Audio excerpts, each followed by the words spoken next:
বন্ধুরা, দীর্ঘ নির্বাচনী প্রক্রিয়া শেষে গতকাল শেষ হয়েছে ভোট গ্রহণ লোকসভা নির্বাচনের। এবং তারপর সন্ধ্যে থেকে এসেছে বিভিন্ন চ্যানেলের এক্সিট পোল।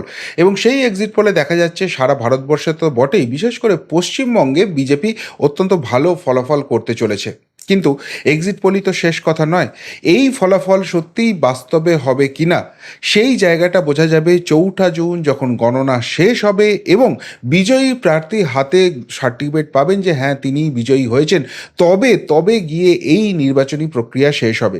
গতকাল সন্ধ্যা থেকেই বহু বিজেপি কর্মী সমর্থকের ফোন পাচ্ছি এবং তাদের একটাই কথা, দাদা কিছুটা যেন রিল্যাক্সড লাগছে, কিছুটা কিছুটা যেন স্বস্তি পাচ্ছি। যে দমবন্ধকর অবস্থা ছিল, যে হাওয়া রয়েছে বুঝতে পারছি, কিন্তু শেষ পর্যন্ত মানুষ ওই 500,000 টাকার ভাতা ভিক্ষার কাছে বিকিয়ে যাবে না তো, সেই ভয়টা মনের মধ্যে কুঁড়ে কুঁড়ে খাচ্ছিল।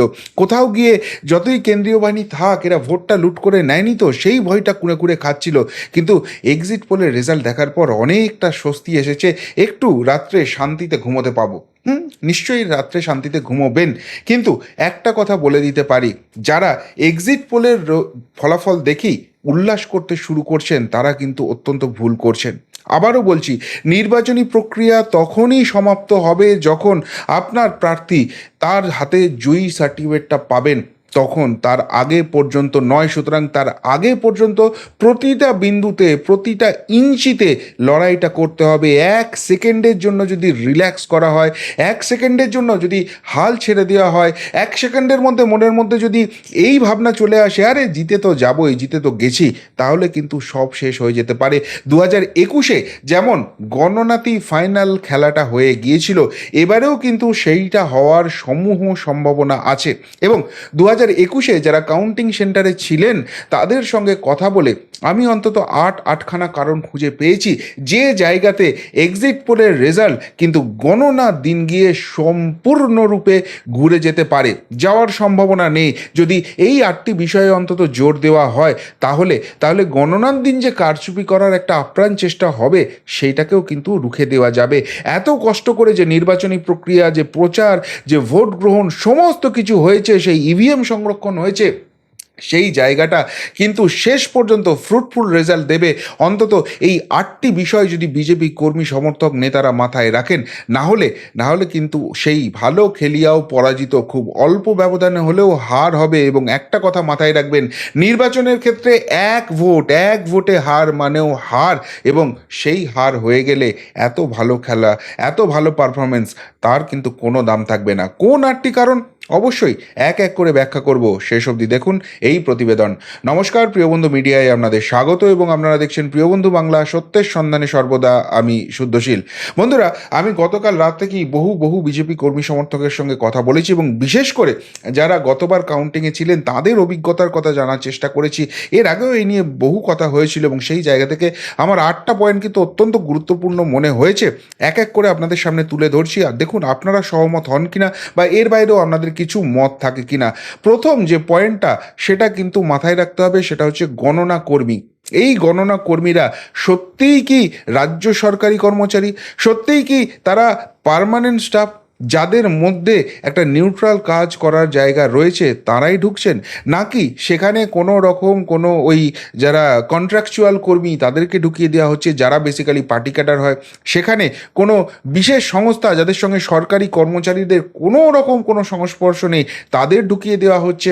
এবং তারা আসছেনই এই নির্বাচনের ফলাফলটাকে প্রভাবিত করতে, আসল যে গণনা হবে সেই গণনাটাকে পুরোপুরি গুলিয়ে দিতে এবং একটি বিশেষ রাজনৈতিক দলকে মদত করতে তারা ঢুকছেন কিনা, যেভাবে 2021-এ ঢুকেছিল, সেই জায়গাটা যাচাই করা অত্যন্ত জরুরি। যদি কারোর অ্যাক্টিভিটি নিয়ে কোনো সন্দেহ হয়, সেখানে কিন্তু প্রতিটি কেন্দ্রে কাউন্টিং অবজারভার থাকবে, আপনার ইলেকশন এজেন্ট থাকবে, তাদেরকে ইমিডিয়েটলি জানান যাতে এটা নির্বাচন কমিশনের দৃষ্টিগোচর করা যেতে পারে। এদের চেকিংয়ের জন্য অনেক কিছু ব্যবস্থা হচ্ছে, কিন্তু দুর্জনের ছলের অভাব হয় না। আই কার্ড থেকে আরম্ভ করে অনেক কিছু কিন্তু ম্যানিপুলেট করার চেষ্টা করা হবে এবং সঠিক গণনা কর্মীর জায়গায় যারা একটি নির্দিষ্ট রাজনৈতিক দলকে ফায়দা দিতে পারে সেরকম লোক ঢোকানোর চেষ্টা করা হবে। কোথাও কোনো সন্দেহ হলে, 1 সেকেন্ডের জন্যও সন্দেহ হলে ভাববেন না ঠিক আছে আরেকটু দেখি, সাথে সাথে সেটা আপনি যে করে হোক নির্বাচন কমিশনের কিন্তু দৃষ্টিগোচর করুন, না হলে এরাই কিন্তু সমস্ত খেলাটা একা হাতে ভণ্ডুল করে দিতে পারে। এই গণনা কর্মীরা হচ্ছে first point of checking. Second যে জায়গাটা হবে, আপনাদের মাথায় রাখতে হবে বিজেপি কর্মী সমর্থক যারা যাবেন, এই সব কেন্দ্রগুলোতে কিন্তু বেশিরভাগ জায়গাতেই কংগ্রেস বা বামফ্রন্টের এজেন্ট থাকবে না। কেননা যদি কংগ্রেসের দিকে ভালো করে তাকান, তারা যতই এই 10-12টা কেন্দ্রে প্রার্থী দিক না কেন, তাদের মূলত লক্ষ্য থাকছে দুটি আসন। একটি হচ্ছে মালদা দক্ষিণ এবং একটি হচ্ছে বহরমপুর। বাকি সব আসনেই তারা দেখবেন মোটামুটি 4-5 রাউন্ড গণনা হওয়ার পরই কিন্তু গণনা কেন্দ্র ছাড়তে শুরু করবে, কেননা যেহেতু পিছিয়ে থাকার একটা ট্রেন্ড শুরু হওয়া যাওয়ার চান্স আছে। সেম যাচ্ছে সিপিএম কর্মীদের ক্ষেত্রেও। এই সিপিএম কর্মীদের মূলত লক্ষ্য 3টি লোকসভা কেন্দ্র, একটি হচ্ছে মুর্শিদাবাদ, একটি হচ্ছে দমদম, একটি হচ্ছে যাদবপুর। এর বাইরে অন্য কোনো কেন্দ্রে কিন্তু সেইভাবে জয়ের সম্ভাবনা নেই। সুতরাং মাটি কামড়ে শেষ অবধি পড়ে থেকে তারা লড়াই করবেন এমন কিন্তু জায়গা নাও হতে পারে, করতেও পারেন, করলে সেটা বোনাস।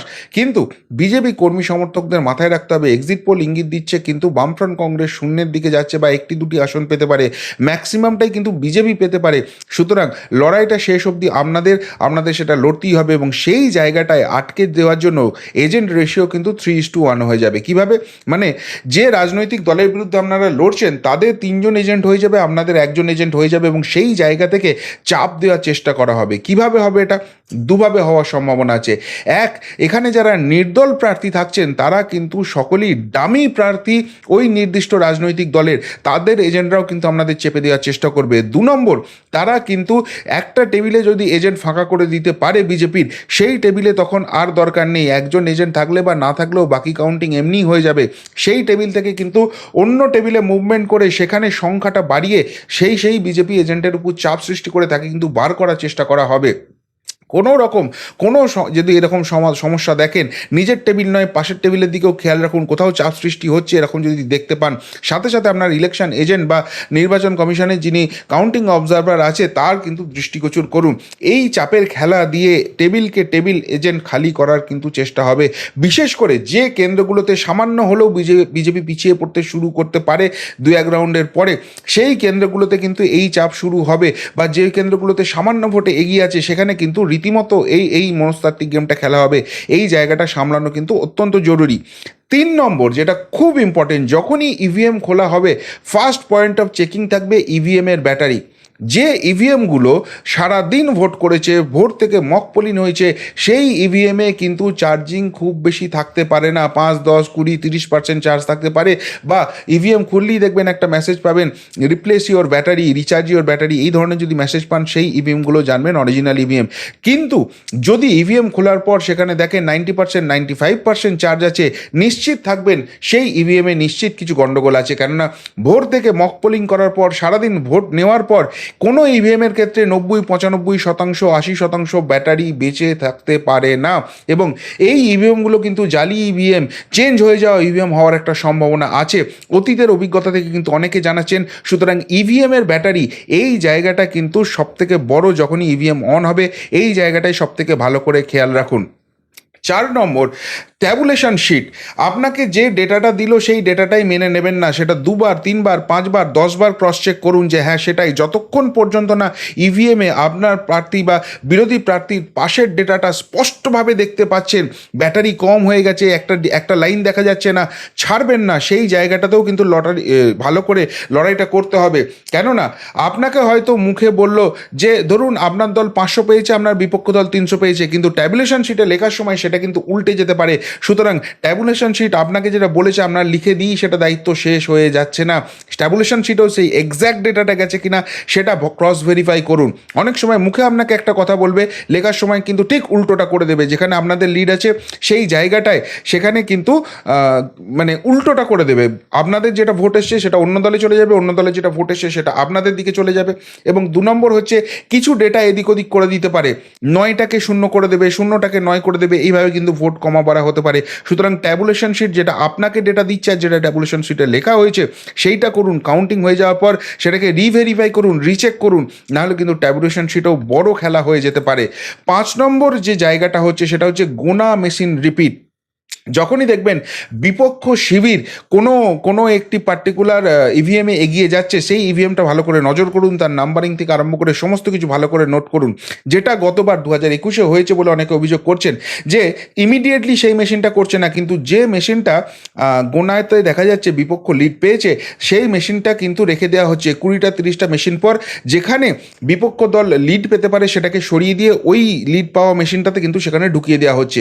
সুতরাং একই মেশিন রিপিট হচ্ছে কিনা 20-30টা মেশিন পরে হলেও প্রত্যেকটা মেশিন আসার পর আগের মেশিনগুলোর নাম্বারগুলোর সঙ্গে চেক করে নিয়ে মিলিয়ে নিয়ে যে একটা কোথাও কোনো কিছু মিল নেই তবেই সেটাকে অ্যালাউ করুন। তাতে কাউন্টিংয়ে একটু দেরি হবে, চাপ আসবে এই দেরিটা করতে না দেওয়ার জন্য, কিন্তু এটাই হচ্ছে খেলা। এই জায়গাটা কিন্তু মাথায় রাখতে হবে। 6 নম্বর পয়েন্ট, সেটা হচ্ছে মেশিন গুনতে না দেওয়া।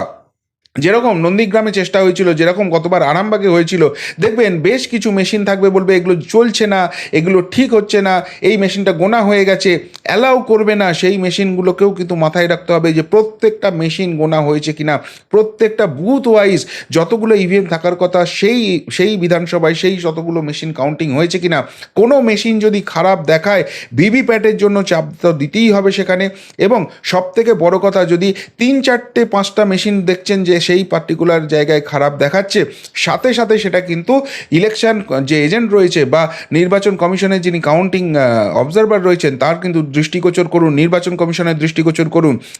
এই যেখানে লিড হতে পারে সেই মেশিনগুলোকে ইচ্ছাকৃতভাবে গণনা কর্মীদের, যারা ভুয়ো কর্মী হওয়ার সম্ভাবনা থাকতে পারে, তাদেরকে দিয়ে কিন্তু এগুলোকে রিজেক্ট করিয়ে দেওয়া হবে, যেখান থেকে বিপক্ষ বিজেপি লিড পেতে পারে। সুতরাং মেশিন গুনতে না দেওয়াটা একটা বড় স্ট্র্যাটেজির অঙ্গ। সেই জায়গায় কোন মেশিনটা গোনা হলো কিনা, সিকোয়েন্স মেনটেন হলো কিনা, প্রত্যেকটা জিনিস কিন্তু খেয়াল রাখতে হবে। 7 নম্বর, সেটা হচ্ছে প্রদত্ত ভোটের ট্যালি। যে প্রত্যেকটা জায়গায় ভোট হয়েছে, যে ইভিএম এসেছে, সেখানে কিন্তু টোটাল ভোট কত সেই জায়গাটা মাথায় রাখতে হবে।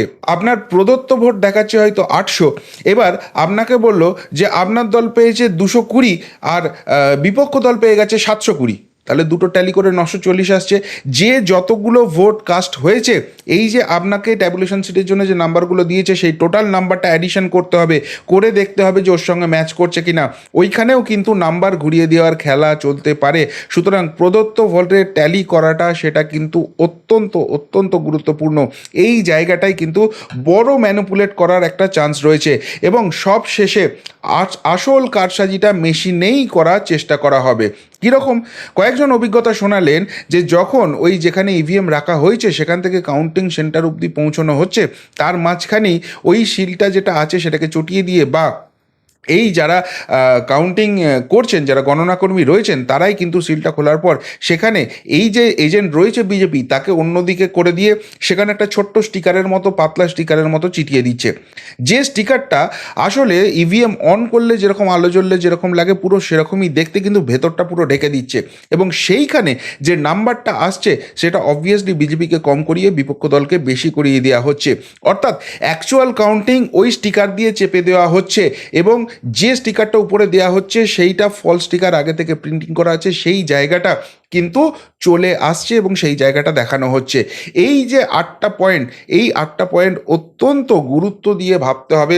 এবং এর সঙ্গে অ্যাডিশনাল আরেকটা পয়েন্ট আমি আপনাদের বলবো, যেটা যেটা হচ্ছে, দেখবেন আপনাদের চেনা পরিচিত কিন্তু বিপক্ষ দলের এজেন্ট বলে দেবে, আচ্ছা এই মেশিনটা আসছে দেখবি আমরা এই মেশিনে 700 ভোট পাবো, এই মেশিনটা আসছে দেখবি এইটাতে আমাদের 820টা ভোট আসছে।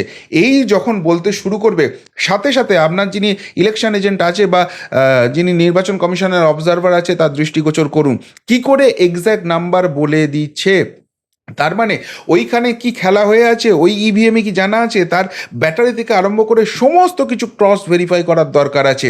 প্রত্যেকটা জায়গায় প্রত্যেকটা ইঞ্চিতে কিন্তু লড়াই করতে হবে। আবারও বলছি, হ্যাঁ এক্সিট পোল ভালো ফলের একটা ইঙ্গিত দিচ্ছে, কিন্তু এইটা ভেবে যারা বিজেপি কর্মী, যারা বিজেপি সমর্থক, যারা কাউন্টিংয়ের দিন যাবেন, কাউন্টিং এজেন্ট হবেন, তারা যদি রিল্যাক্সিং মুডে চলে যান যে আমরা এমনিই জিতে যাব, না, শেষ মুহূর্ত অবধি লড়াইটা হবে এবং সেখানে অনেক কিছু ম্যানিপুলেট করার কিন্তু চেষ্টা হবে। এমনটাই কিন্তু বিভিন্ন জায়গা থেকে বিজেপি কর্মী সমর্থকরাই বলছেন। সুতরাং শেষ অবধি যদি না হয়, সঠিক গণনা হয়, কারোর তো কিছু বলার নেই, যা ফলাফল আসবে ঠিক আছে, কিন্তু যদি হয় সেটার জন্য সাবধানতা নিতে হবে। এখন থেকে যদি রিল্যাক্স মোডে জিতে যান, এখন থেকে যদি মনের মধ্যে ধরে নেন জিতে গেছি, দিনের শেষে কিন্তু ওই হা হুতাশটাই করতে হবে, যেরকম 2021-এর পর করতে হয়েছিল। এই জায়গাটা অনেক জায়গা থেকেই পাচ্ছিলাম, সেজন্য আমার মনে হলো যে আপনাদের সামনে নিয়ে আসার দরকার আছে।